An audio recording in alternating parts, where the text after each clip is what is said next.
ధనము వల్ల మనశ్శాంతి కాస్తా పోతుంది, ఐశ్వర్యము వల్ల జ్ఞానం రాదు.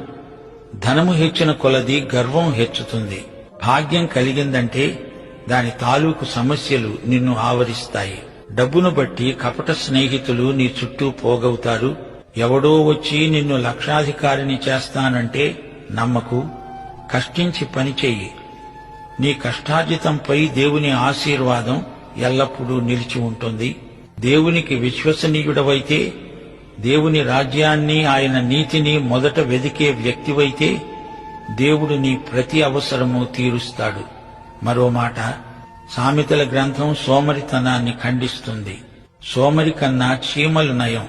అవతల ఎంతో పని ఉంది, నీవు నిద్రపోతే ఎలాగా? సోమరితనం శాపం, అది దరిద్రానికి హేతువు. సాకులు చెప్పి పని తప్పించుకునే పని దొంగలు సోమరులు.